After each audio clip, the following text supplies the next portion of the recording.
ugu dambeyn gelinkii dambe ee Isniinta 19 Oktoobar 2020 ayay ku geeriyootay Muqdisho fanaanadii qaranka Zainab Xaaji Cali Baxsan oo kamid ahayd fanaaniinta Soomaaliyeed ee caanka ah. Zainab waxay kamid ahayd xilligan 3 haween ah oo ah kuwa ugu da'da weyn inta nool hoballadii qaranka ee Waabari. Fanka waxay ku bilowday askarinimo waxayna kamid ahayd kooxdii ciidanka xoogga dalka sanadkii 1964. روايدي ugu horeysay oo ay wax ka jisho waxa hal abuuray Axmed Salebaan Bidde waana riwaayadii alla aamin ma iisho oo ay ku jirtay heestan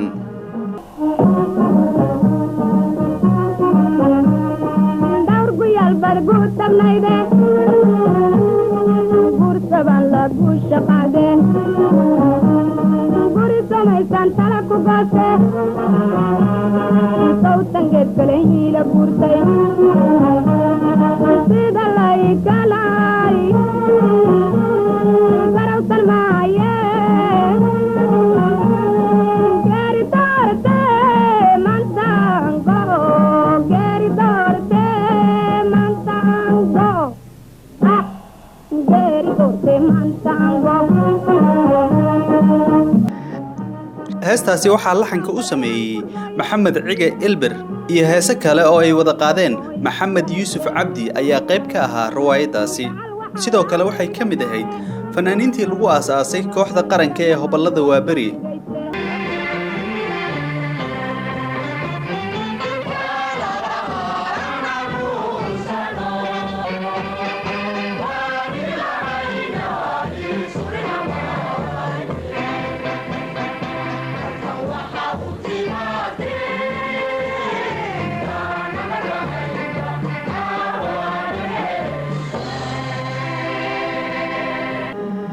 waxayna wax ka matashay riwaayado badan iyada oo qaaday heese kala duwan oo isugu jira jacayl iyo wadani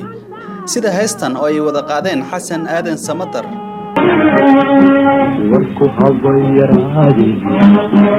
hadamaadi warkiilan hodanka maheshin karayna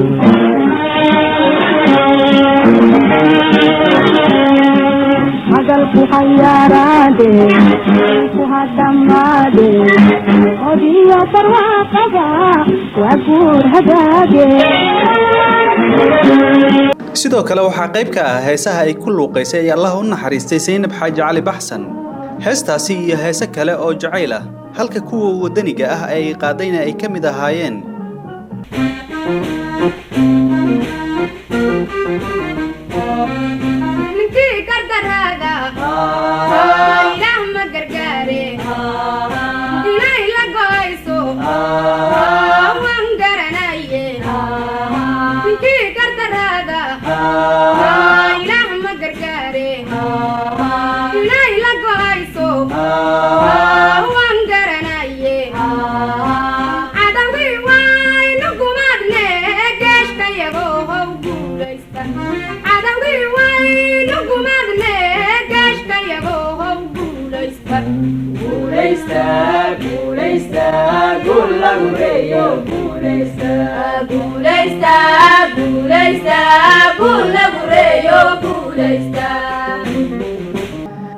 riwaayadaha ay wax ka matashay waxa kamid ahaa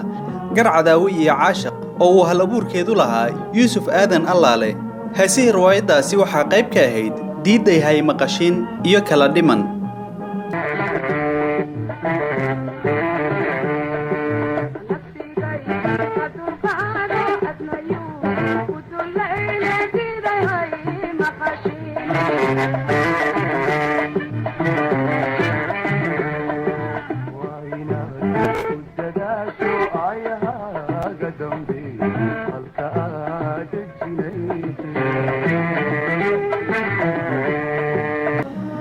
روايدي عثمان عسكري ee waraf iyo shimbiro ayay sidoo kale qayb muhiim ah ka ahayd Zainab Xaaji Cali Baxsan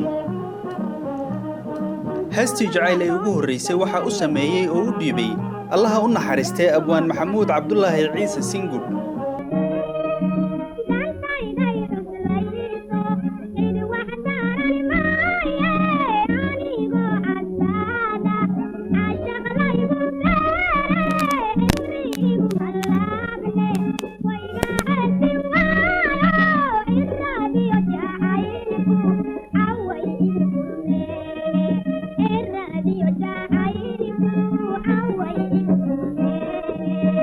laba mar oo kala duwan ayaa xilligii dawladdii militariga ee Soomaaliya waxaa lagu abaalmariyay Zainab wadaninimo.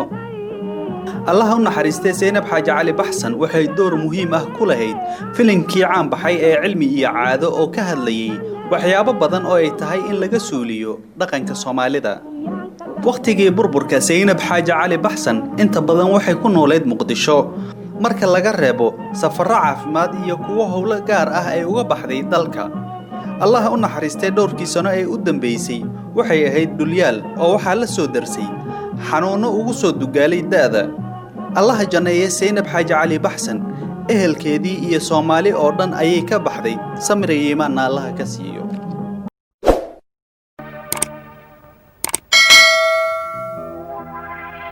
waad ku mahadsan tahay daawashada iyo dhageysiga mawduucan. fadlan saaxiibada la sii wadaag.